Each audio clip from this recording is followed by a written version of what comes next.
बात करेंगे मुगलों के बारे में। मुगल भारत किस इरादे से आए थे? मुगलों का संपूर्ण इतिहास भारत के इतिहास में मुगलों के बिना बता पाना मुश्किल है। मुगलों ने भारत में 300 सालों से भी अधिक समय तक राज किया है। बाबर, अकबर और शाहजहां से लेकर बहादुर शाह जफर तक कई मुगल शासकों ने दिल्ली की राजगद्दी से भारत में शासन किया, लेकिन कई सवाल आज भी इतिहास के पन्नों से गायब हैं। जी हाँ, आखिर मुगल भारत क्यों आए थे? मुगलों ने भारत में अपना साम्राज्य कैसे स्थापित किया? राजपूतों और मराठा के रहते हुए कैसे विदेशी ताकतों ने भारत में इतने लंबे समय तक राज्य किया? आखिर क्या है मुगलों के इतिहास की असली कहानी?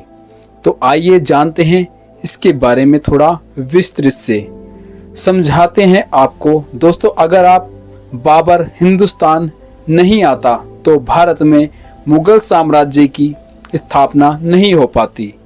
भारत में कभी लाल किला, ताजमहल जैसी भव्य इमारतें भी नहीं होती। बाबर का असली नाम जहीरुद्दीन मोहम्मद था। उसका जन्म 14 फरवरी 1483 को फरजाना में हुआ था। फरजाना आज के समय में उज़्बेकिस्तान के अंतर्गत आता है। बाबर को तैमूर और चंगेज खान का वंशज भी माना जाता है। महज 12 साल की उम्र में बाबर ने फरजाना की राजगद्दी संभालना शुरू कर दी थी। यह बात बाबर के कुछ रिश्तेदारों और अंकल को अच्छी नहीं लगी और उन्होंने बाबर को हटाने के लिए षड्यंत्र रचने शुरू कर दिए। बाबर को फरजाना और समरकंद से निकाल दिया गया था। कई सालों बाद 1504 में बाबर ने अफगानिस्तान के काबुल को जीतकर अपनी सत्ता स्थापित की, लेकिन बाबर काबुल में संतुष्ट रहने वाला नहीं था। वह अपने साम्राज्य का विस्तार करना चाहता था। बाबर को यह बात अच्छी तरह से समझ थी कि साम्राज्य बढ़ाने के लिए उसे बहुत सारा धन और संपत्ति चाहिए, और जो उस समय भारत के पास थी। धन इतना था भारत के पास में कि सोने की चिड़िया कहा जाता था, जो शायद ही किसी अन्य ग्रह पर मौजूद था। उस समय भारत को पूरी दुनिया में सोने की चिड़िया के नाम से जाना जाता था। 1525 में बाबर ने भारत में घुसने की योजना बनाई और उस पर काम शुरू कर दिया। भारत को अपनी ताकत के तहत लाने और यहाँ पर अपना शासन स्थापित करने के उद्देश्य से उसने भारत की ओर रुख किया। उस समय हिंदुस्तान में लोदी वंश का साम्राज्य इब्राहिम लोदी का शासन था। वहीं राजस्थान में राजपूतों का प्रभुत्व था और दक्षिण में विजयनगर साम्राज्य अपनी शक्ति बढ़ा रहा था। इब्राहिम लोदी का स्वभाव बहुत संकी था।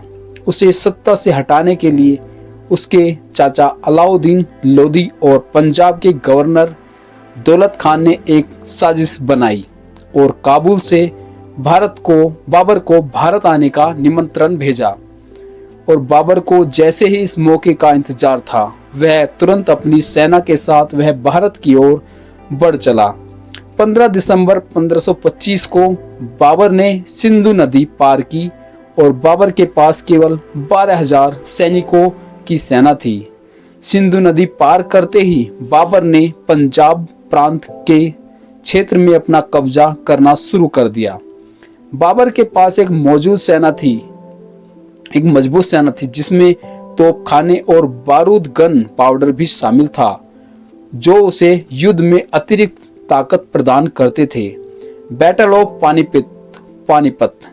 पानीपत की लड़ाई भारत की धरती पर लड़ा गया पहला युद्ध था जिसमें गन पाउडर का इस्तेमाल किया गया था। बाबर द्वारा एक कुशल सैन्य कमांडर था और उसे युद्ध का बहुत अच्छा अनुभव था। उसकी राज रणनीति भी अत्यंत प्रभावशाली थी। दूसरी ओर इब्राहिम लोदी के पास 1 लाख सैनिकों की विशाल सेना थी, जिसमें पैदल सैनिक, हाथी, घोड़े और बैलगाड़ियां भी शामिल थी। इतनी बड़ी सेना को देखकर भी बाबर का साहस कमजोर नहीं पड़ा। वह एक बहादुर योद्धा के रूप में जाना जाता था। काबुल, अफगानिस्तान और उज़्बेकिस्तान में आज भी बाबर को एक महान योद्धा के रूप में सम्मानित किया जाता है। कई स्थानों पर उसके पुतले भी लगे हुए हैं। वहां के लोग यह जानते हैं कि बाबर ने बहुत कम सैनिकों के साथ भारत पर विजय प्राप्त की थी। पानीपत दिल्ली से लगभग 60 किलोमीटर दूर स्थित है और आज के समय में वह हरियाणा का हिस्सा है। बाबर ने इब्राहिम लोदी को युद्ध के लिए चुनौती देना शुरू किया। उसने पहले ही अपनी रणनीति तैयार कर ली थी। बाबर ने दुश्मन के इलाके में एक खाई खुदवा जिसमें लोदी की सेना फैल ना सके और बाबर की सेना को एक अच्छा मौका मिल सके। बाबर की सेना के कुछ सैनिकों ने कहा कि हम पीछे हट जाना चाहिए, लेकिन बाबर ने दृढ़ता से मना कर दिया। उसने कहा, हम इतनी दूर तक आए हैं, अब दिल्ली पर विजय प्राप्त किए बिना वापस नहीं जाएंगे। बाबर अपनी सेना की योजना बहुत ही प्रभावशाली तरीके से बनाता था। सबसे आगे स्काउट्स तैनात होते थे जो दुश्मन की गतिविधियों की जानकारी बाबर तक पहुंचाते थे। उसके बाद बैलगाड़ियां लाइन में खड़ी थी जिसमें चमड़े और बेल्ट से बांध दिया जाता था और उनके बीच थोड़ा थोड़ा गैप छोड़ा जाता था। इन गैप्स में सैनिक तीर कमान लेकर खड़े रहते थे और बीच बीच में तोपखाने तैनात होते थे। सैनिकों के पास जो तीर कमान होते थे वे साधारण नहीं थे। उनकी डोरी खींचने के लिए बहुत ताकत लगानी होती थी। एक तीर 600 मीटर की दूरी तक जा सकता था, जो लगभग 7 फुटबॉल स्टेडियम के बराबर है। हर 5 सेकंड में सैनिक तीर चला सकते थे और एक तीर 4000 पाउंड का बल उत्पन्न कर सकता था। बाबर के पास एक अच्छी तरह से संगठित सेना थी। दूसरी ओर लोदी की सेना ने भी मैदान में अपना डेरा डाल लिया था, जिसमें 1 लाख से भी अधिक सैनिक थे। हालांकि इतिहासकारों ने लोदी की सेना को सेना के बजाय एक मेले जैसा बताया, क्योंकि बाबर और लोदी दोनों ही सामने वाली सेना के पहले आक्रमण का इंतजार कर रहे थे। बाबर यह जानता था कि अगर उसने पहला हमला किया तो उसकी जीत की संभावना कम हो सकती है। 19 अप्रैल 1526 की रात को बाबर ने अपनी सेना की एक छोटी टुकड़ी को लोदी के कैंप में भेजा। जैसे ही बाबर के सैनिक लोदी के कैंप के पास पहुंचे, लोदी की सेना ने उन पर हमला कर दिया। बाबर की सैनिक वापस लौट आए और कुछ सैनिकों की जान भी चली गई थी। इस घटना से लोदी खुश हो गया और उसने सोचा कि बाबर की सेना को हराना बहुत आसान होगा। लेकिन असल में बाबर ने तो अपने दुश्मन को फंसाने के लिए यह चाल चली थी, जैसे मछली को पकड़ने के लिए दाना डाला जाता है। 21 अप्रैल 1526 की सुबह लोदी की सेना ने बाबर की सेना पर हमला कर दिया। बाबर की सेना ने पहले से बनाए गए ट्रेंच में लोदी की सेना को फंसा दिया। उन ट्रेंच से बाहर निकलने में लोदी की सेना को जितना समय लगा, उतनी देर में बाबर ने तोपों का आदेश दिया और लोदी ने अपनी सेना में सबसे आगे 300 हाथी तैनात किए थे, यह सोचकर कि हाथी जल्द ही सामने वाली सेना को रौंद देंगे। लेकिन इसका उल्टा हुआ। तोपों की आवाज सुनकर हाथियों ने अपना संतुलन खो दिया और वे अपनी ही सेना को नुकसान पहुंचाने लगे। कई सैनिक हाथियों के पैरों तले आकर मर गए। साथ ही तोपखानों से भी लोदी की सेना को भारी नुकसान हुआ। थोड़ी देर में बाबर की सेना पूरी तरह से लोदी की सेना पर हावी हो गई।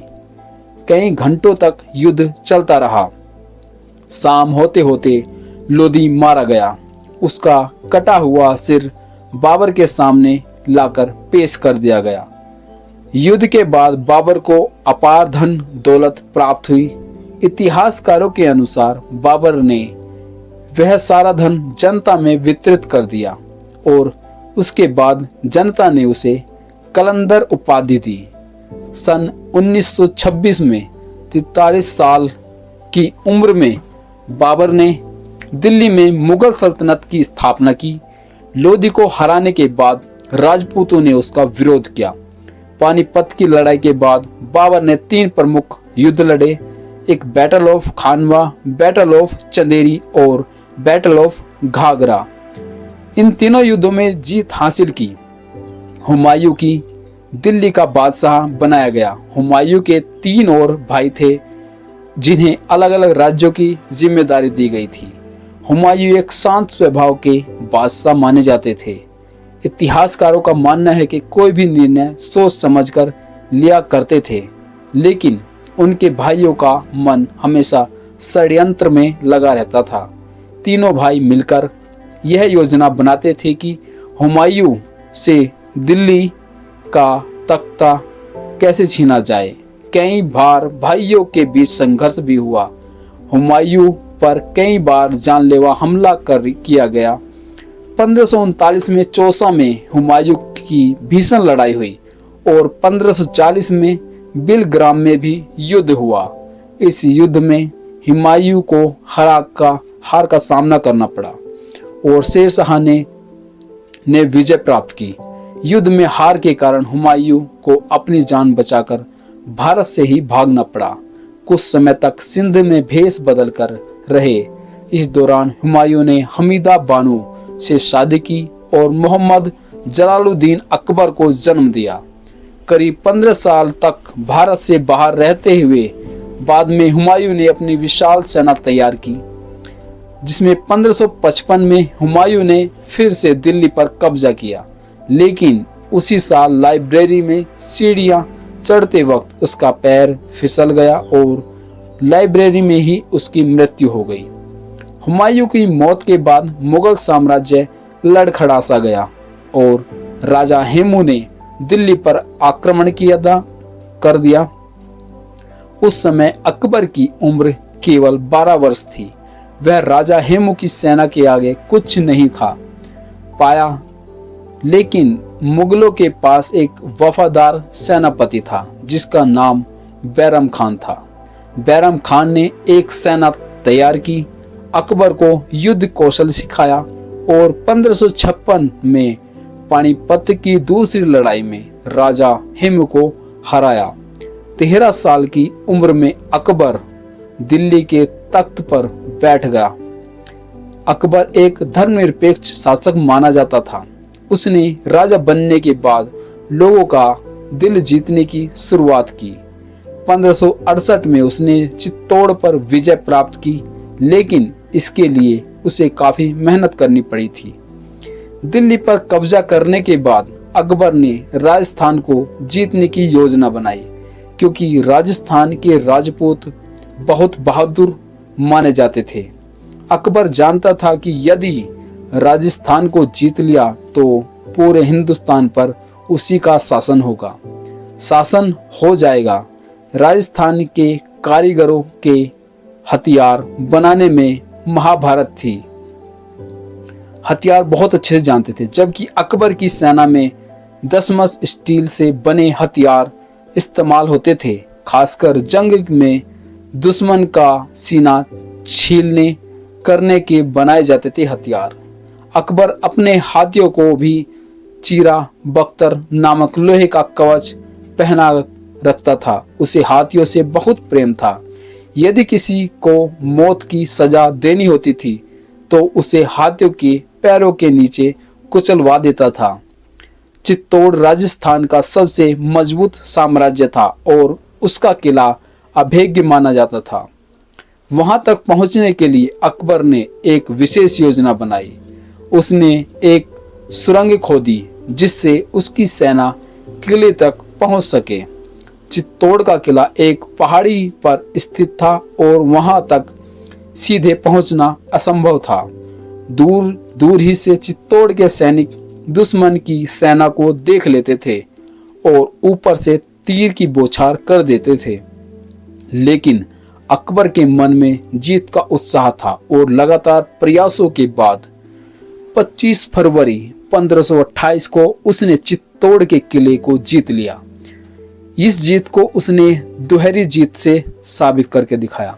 बाद उसका साम्राज्य 25 लाख वर्ग किलोमीटर तक फैल गया। उसकी सेना ने मैच लॉक बंदूकों का भी इस्तेमाल किया था, जो दूर से दुश्मनों की सेना में आतंक मचाने का प्रसिद्धि थी। अकबर की कई बंदूकें आज भी म्यूजियम में सहेज कर रखी गई हैं। अकबर को आर्किटेक्चर का गहरा शौक था। उसने दिल्ली से 250 किलोमीटर और आगरा से करीब 40 किलोमीटर फतेहपुर सीकरी नामक एक नया शहर बनवाया।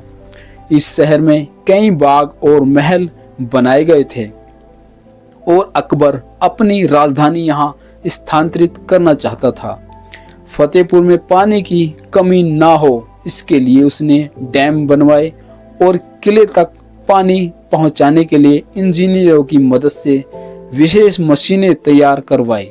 उन मशीनों को उस समय इंजीनियरिंग का अद्वितीय उदाहरण माना जाता था। कहा जाता है कि अकबर ने खुद इस शहर का नक्शा तैयार किया था।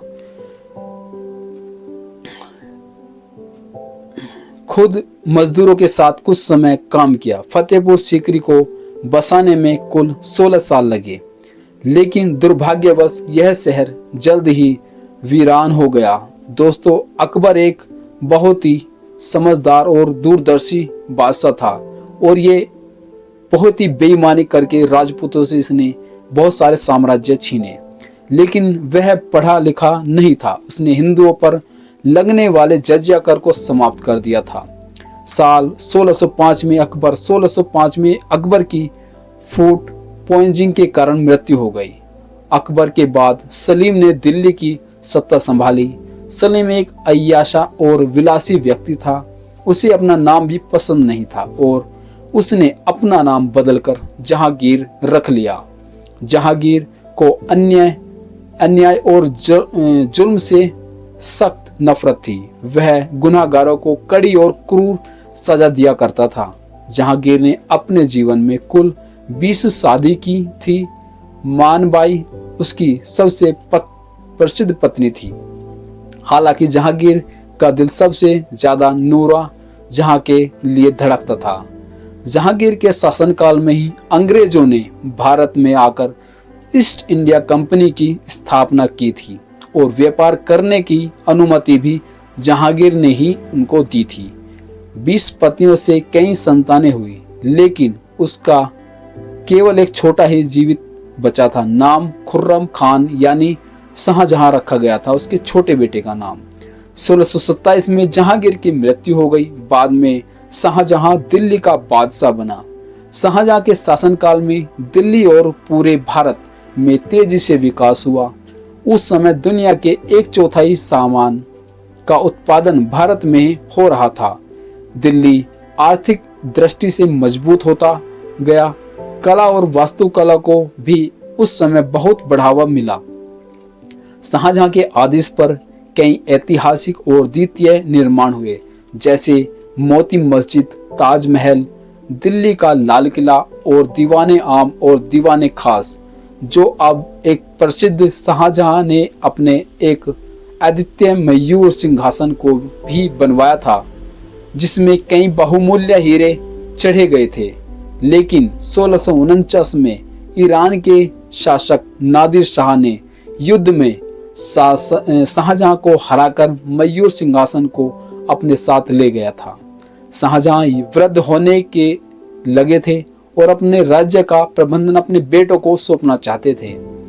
शाहजहां ने अपने बड़े बेटे दारा शिकोह को दिल्ली का राज गद्दी देने का काम संभाला। धार्मिक सहिष्णुता के अनुसार आदर करते थे उसका और एक लोकप्रिय शासन थे वो। लेकिन दारा शिकोह के राजा बनने के बाद शाहजहां के तीसरे बेटे औरंगजेब को यह सहन नहीं हुआ। औरंगजेब ने 1668 में अपने भाई के खिलाफ युद्ध शुरू किया। दिल्ली का बादशाह बन गया।